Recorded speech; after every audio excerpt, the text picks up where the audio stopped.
In welchen Ländern ist man vor einem möglichen dritten Weltkrieg sicher? Das ist eine Frage, die momentan viele umtreibt und damit wollen wir uns in diesem Video einmal näher beschäftigen.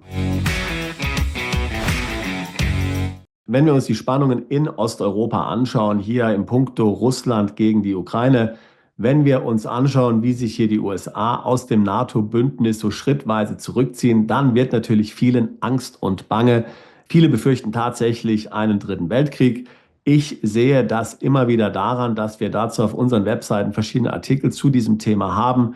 Und wenn immer hier solche Krisen aufflammen, wie jetzt wieder hier zwischen Zelensky und Trump, dann schießt auf einmal hier der Traffic zu diesen Artikeln nach oben. Viele machen sich zu dem Thema Sorgen. Viele wissen natürlich auch nicht, mit wem sie dazu sprechen sollen, denn sie haben Angst, lächerlich gemacht zu werden. Verwandte verstehen sie nicht, möglicherweise Ehepartner verstehen sie nicht. Und das ist natürlich für viele ein wirkliches Problem, denn man hat so diese Sorgen in sich, man trägt die mit sich herum und kommt nicht wirklich weiter. Wir haben schon ein paar Videos zu dem Thema aufgenommen. Die würde ich dir auch empfehlen, dir einmal anzuschauen. Such einfach hier auf unserem Kanal danach. Ich will jetzt hier einfach nochmal zusammenfassen, was diesbezüglich die wichtigen Punkte sind, die du beachten willst. Und vor allen Dingen, was du tun musst, wenn es dir wirklich um einen Plan B geht und du diesbezüglich entschlossen bist, einen solchen zu etablieren. Denn eins ist klar, ein solcher Prozess dauert etliche Monate oder sogar Jahre. Und wenn du mit der Planung beginnst, wenn hier die Bomben schon fliegen, dann ist es garantiert zu spät. Vor allen Dingen deswegen, weil es dann natürlich einen riesen Ansturm gibt und man hier entsprechend Visa, Aufenthaltsbewilligung, Flüge und so weiter gar nicht mehr bekommen wird. Ja. Das heißt also, jetzt, wo es noch relativ ruhig ist, musst du mit der Vorbereitung beginnen für einen solchen Plan B. In aller Stille, wenn du willst, du musst das niemandem erzählen. Für viele Aspekte eines solchen Plan Bs musst du überhaupt nicht reisen, das kannst du alles von zu Hause machen. Also schauen wir uns zunächst mal an, welche Länder hier besonders sicher sind und was sind hier die Auswahlkriterien. Nun, das wichtigste Auswahlkriterium ist natürlich, dass das Land entsprechend weit weg sein muss. Ja? Also außer Reichweite für viele Raketen und auch in einem Gebiet gelegen sein muss, was strategisch für große Kriegsparteien nicht interessant ist. Zum Beispiel ein Gebiet, in dem es keine militärische Infrastruktur gibt, wo keine Waffen stationiert sind. Das heißt, so mögliche Angriffe hier sehr unwahrscheinlich sind. Neuseeland und Australien sind zunächst mal hier Länder, die einem in den Sinn kommen. Und tatsächlich gibt es etliche Studien, die zu dem Thema gemacht wurden, welche zu dem Schluss kommen, dass das im Grunde die besten Länder sind, wenn man sich hier vor einem Krieg schützen möchte. Sie sind weit abgelegen, sie sind dünn besiedelt, sie haben enorme Ressourcen, um eine solche Krise zu überstehen und natürlich auch hier die Bevölkerung zu ernähren. Problem ist, dass es ziemlich schwer ist, in diese Länder reinzukommen und du kannst dir sicherlich vorstellen, dass das noch viel schwieriger wird, wenn es hier zu einer Krise kommen sollte. Du kannst jetzt nicht einfach hingehen und dir hier ein Plan B-Visum in Australien besorgen und dann im Falle eines Falles dorthin reisen und dann dort leben. Das geht nicht. In Neuseeland genauso wenig. Es ist natürlich machbar, dort ein Visum zu bekommen. Wenn du jetzt ein Arzt bist, eine Krankenschwester oder einen anderen Beruf hast, der dort gefragt ist, kann man dort relativ einfach sogar ein Visum bekommen. Aber das setzt natürlich voraus, dass du dann dort lebst. Für einen Plan B ist das jetzt nicht wirklich geeignet. Außerdem könnte man natürlich sagen, dass vor allen Dingen Australien ja schon hier mit den westlichen Mächten irgendwo im Bett liegt und hier auch entsprechende Abkommen hat. Ob die wirklich dann so sicher sind im Falle eines globalen Konfliktes, wer kann das schon wirklich sagen? Also, die nächstbesten Länder sind dann tatsächlich die Länder Südamerikas und zwar im Südkegel, das heißt im südlichen Teil Südamerikas. Dazu zählt zum Beispiel Paraguay, Uruguay, Argentinien, Chile, aber auch Teile Brasiliens. Hier gibt es sehr wenig militärische Infrastruktur. Die Gegend war sehr selten, wenn überhaupt, in den letzten 200 Jahren in Kriege hier involviert. Dort gibt es gigantische Gebirgszüge und Urwälder und so weiter. Das heißt, es ist sehr schwierig, diese geografisch hier einzunehmen oder zu beherrschen. Sie sind sehr ressourcenreich. Nahrungsanbau ist hier kein Problem. Sie sind sehr weit weg. Und es ist sehr einfach, in diesen Ländern eine Aufenthaltsbewilligung zu bekommen. In etlichen dieser Länder, Paraguay war ja hier besonders populär, hier vor allen Dingen während der Pandemie, da haben sich viele Deutsche dort eine Aufenthaltsbewilligung besorgt. In vielen dieser Länder kannst du dir eine Aufenthaltsbewilligung besorgen, indem du nachweisen kannst, dass du relativ kleine Beträge regelmäßig verdienst. Zum Beispiel $1.500, zum Beispiel $2.000 oder $2.500. Es ist nicht notwendig, dass du dann dort wirklich lebst.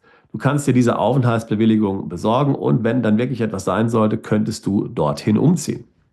Du kannst auch in vielen dieser Ländern hier Grundstücke kaufen, Immobilien kaufen, landwirtschaftliche Flächen kaufen, was ja in vielen Ländern Asiens zum Beispiel nicht geht. Dort ist es nicht zulässig, dass Ausländer Immobilien kaufen, aber in Lateinamerika funktioniert das. Das heißt, im schlimmsten Worst Case könntest du dort eine Farm haben und dich selbst versorgen. Selbstversorgung ist für viele attraktiv, wenn sie über ein solches Dritte Weltkriegsszenario nachdenken. Auch Mexiko könnte zum Beispiel attraktiv sein. Mexiko ist ja ein Riesenland. In Mexiko kannst du ebenfalls eine unbefristete Aufenthaltsgenehmigung erlangen. Zum Beispiel einfach dadurch, dass du ein bestimmtes Vermögen nachweist. Wenn du also nachweist, du hast zum Beispiel 800.000 $, momentan ist das der Betrag, dann bekommst du eine unbeschränkte Aufenthaltsgenehmigung. Sicherlich 800.000 $ sind jetzt nicht wenig, aber wer zum Beispiel hier ein Haus verkauft hat oder entsprechendes anderes Vermögen hat in Kapitalanlagen, der wird das relativ einfach zeigen können. Also das ist für viele realistisch, ja. Du musst da nicht investieren, du musst da nichts bezahlen, du musst dich da nicht aufhalten. Allein durch den Nachweis deines Vermögens bekommst du diese Aufenthaltsgenehmigung. Das Gleiche gilt übrigens für Südafrika auch. Die haben ein ähnliches Modell, da weist du auch nur Vermögen nach und bekommst dann einen Aufenthaltstitel. Alle die Länder, die ich genannt habe, sind steuerlich attraktiv. Das heißt, in der Regel sind, wenn man das richtig macht, ausländische Einkünfte steuerfrei. Nicht, dass das die höchste Priorität ist, wenn es um den Dritten Weltkrieg geht, aber auch der Dritte Weltkrieg geht ja mal irgendwann vorbei und dann sollte man natürlich irgendwas haben, was dann möglichst steuerlich attraktiv ist auch. Ebenfalls sehr interessant ist natürlich Afrika. Wenn du unserem Kanal schon länger folgst, dann weißt du, wir haben in den letzten Monaten mehrere Reisen nach Sansibar organisiert. Sansibar, das ist eine Insel vor Tansania. Extrem fruchtbar, extrem hohe Wasservorräte, da gibt es gute Niederschläge. Hier kann man über Photovoltaikanlagen Energie produzieren das ganze Jahr. Gleichbleibendes Klima, keine Naturkatastrophen, auch keine schlimmen Tropenkrankheiten. Kein Wunder also, dass sich viele unserer Mandanten beschlossen haben, dort eine Plan B-Residenz zu erwerben. Kann man schon für 100.000 $ tun. Damit bekommt man dann hier ein lebenslanges Aufenthaltsrecht und eben auch Steuerfreiheit auf ausländische Einkünfte. Auch deine Kinder unter 20 Jahren bekommen diesen Status dann. Natürlich sind auch andere Länder Afrikas interessant. Namibia ist ein Land, das dreimal so groß ist wie Deutschland, hat aber nur 2 Millionen Bevölkerung. Natürlich, da ist viel Wüste, das ist mir schon klar. Ja. Aber menschenleer sozusagen und auch ressourcenreich. Und vielfach wird auch Deutsch gesprochen. Und das sind alles Länder, wo du dich schon heute um einen Aufenthaltstitel bemühen kannst. In der Tat haben wir Mandanten, die kümmern sich um 2 oder 3 solcher Titel. Auch das Thema zweite Staatsbürgerschaften ist relevant. Gerade wenn es hier um Krieg geht, dann ist ja die Wehrpflicht in Deutschland doch ein Problem. Jeder deutsche Mann bis 60 ist davon betroffen. Das hast du richtig gehört. Im Spannungs- und Verteidigungsfall bist du bis 60 dran und du darfst, bis du 60 Jahre alt bist, in diesem Fall Deutschland nicht verlassen ohne die Erlaubnis der Bundeswehr. Auch wenn du im Ausland bist, können sie dich theoretisch zurückholen. Ob das wirklich passiert, kann ich mir nicht vorstellen. Zumindest wenn du nicht in einem NATO-Land lebst. Aber davor kannst du dich nur schützen, wenn du die deutsche Staatsbürgerschaft nicht mehr hast. Also im Falle eines Falles wäre es sinnvoll, hier sich um eine weitere Staatsbürgerschaft zu bemühen. Da musst du natürlich auch wirtschaftlich diversifizieren. Deutschland ist das Schlachtfeld Europas. Hier sind viele Kriege ausgetragen worden, wo die Deutschen ziemlich wenig Interesse eigentlich an diesem Krieg hatten. Denkt zum Beispiel an den Dreißigjährigen Krieg. Trotzdem wurde er auf deutschem Boden ausgetragen, weil eben Deutschland in Europa so zentral ist. Auch wenn man sich jetzt hier realistisch um einen Dritten Weltkrieg Gedanken machen würde, der den Osten Europas involviert, dann wäre Deutschland sicherlich hier die logistische Plattform der NATO. Also macht es wirklich Sinn, dann 5 Immobilien in Deutschland zu haben? Sollte man nicht sagen, okay, ich verkaufe vielleicht 2 oder 3 und investiere dann in anderen Ländern, vielleicht auch in Immobilien? Wir haben viele Mandanten, die im Ausland in Immobilien investiert haben. Sansibar habe ich dir gerade eben schon erzählt. Wenn dann die Immobilie nicht genutzt wird, kann man die als Ferienimmobilie zum Beispiel vermieten. Das gleiche geht auch in Costa Rica oder zum Beispiel in Florida oder anderen Teilen der USA. Natürlich, da muss man sich richtig Gedanken dazu machen. Nichts ist einfach im Leben, das ist mir schon klar. Ja? Aber es geht mir so ums Prinzip hier. Ja? Also dein Vermögen zu diversifizieren. Dann Konten in anderen Ländern zu haben. Jeder kann heute ein Konto in der Schweiz eröffnen und dann bist du schon mal im Schweizer Franken drin. Wenn du für 15 Jahren 100.000 € in Schweizer Franken umgewechselt hast, dann hast du heute 40% mehr von deinem Geld. So viel ist der Euro gefallen im Vergleich zum Schweizer Franken. Ja, also ein absoluter No-Brainer. Die meisten Schweizer Banken akzeptieren deutsche Kunden. Viele verlangen natürlich eine Mindesteinlage, andere nicht. Du kannst heute zur Basler Kantonalbank fahren, liegt direkt an der deutschen Grenze, nimmst den ICE nach Basel, marschierst dort in die Bank rein und du bekommst ein Konto ohne Einlage und schwupps hast du ein Konto in der Schweiz.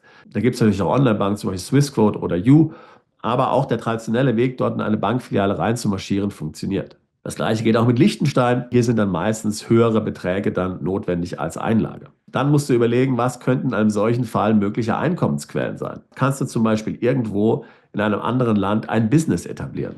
Wir haben Mandanten, die haben zum Beispiel in den USA kleine Unternehmen gekauft und betreiben die dort. Relativ passiv eigentlich. Die haben dort Mitarbeiter und Geschäftsführung lokal und sind da nicht wirklich sehr viel vor Ort. Auch das nicht einfach, ich sage es ganz klar. Wir haben auch andere Mandanten, die in anderen Ländern hier investiert haben, zum Beispiel Costa Rica oder auch zum Beispiel Thailand. Wer jetzt sich solche unternehmerischen Tätigkeiten nicht vorstellen kann, der will vielleicht am Kapitalmarkt investieren. Wenn du noch nicht weißt, wie das geht, dann wäre das jetzt vielleicht die Zeit, um dich einmal damit zu beschäftigen. Selbst wenn es zu einem Krieg kommt, dann sollte man nicht erwarten, dass dann hier alles stillsteht. Ja? Auch während dem Zweiten Weltkrieg sind die Börsen weitergelaufen, sogar die deutschen Börsen. Also das heißt, das Kapital ruht ja nicht nur, weil es einen Krieg gibt. Vielleicht ist jetzt der richtige Zeitpunkt, dass du dich damit befasst. Vielleicht ist jetzt der richtige Zeitpunkt, Trading wirklich zu lernen. Egal ob Krypto, Forex oder Aktien, irgendwo muss man halt mal anfangen. Also je mehr du dich international diversifizierst, desto besser kannst du dich vor solchen Risiken schützen.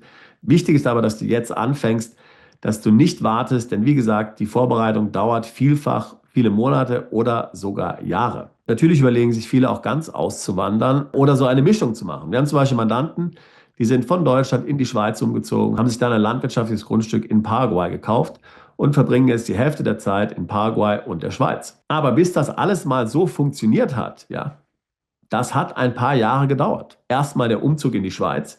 Da sind dann so Dinge natürlich zu berücksichtigen wie Wegzugsteuer, Entstrickungsbesteuerung und so weiter und so fort.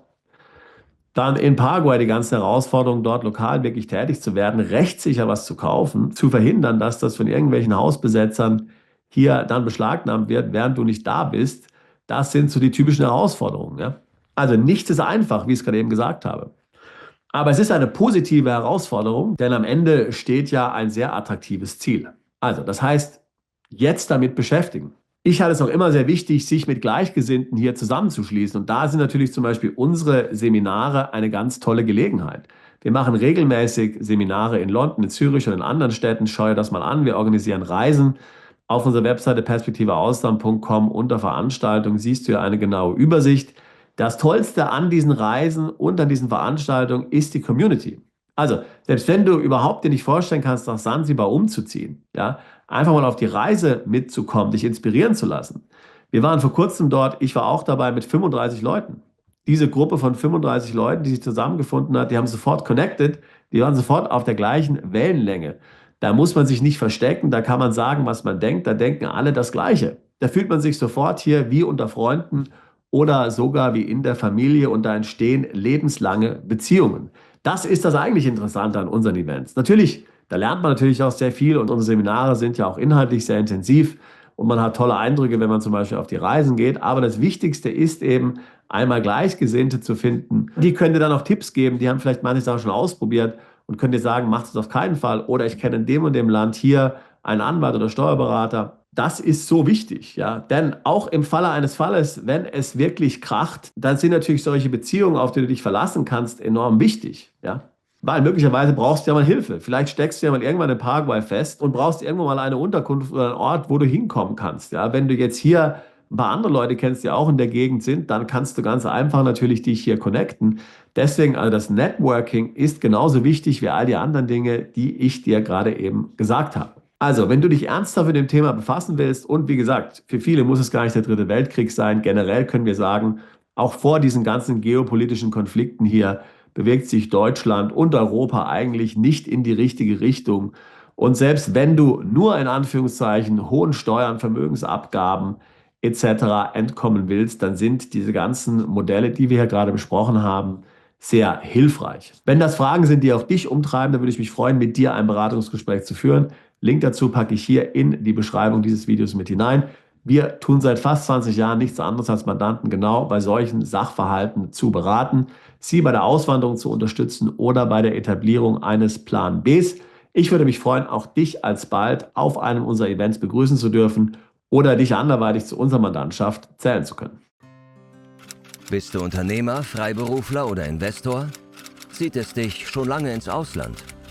Mach heute den ersten konkreten Schritt in eine Zukunft mit mehr Geld und mehr Freiheit. Buche ein Beratungsgespräch mit Sebastian und seinen Kollegen. Unsere Kanzlei unterstützt Mandanten wie dich dabei, deine Steuerlast legal zu reduzieren, Vermögen aufzubauen und zu schützen und deine persönliche Freiheit zu maximieren. Profitiere jetzt von unserem Fachwissen und unserem Netzwerk. Gehe zu mandatierung.com und werde Mandant unserer Kanzlei.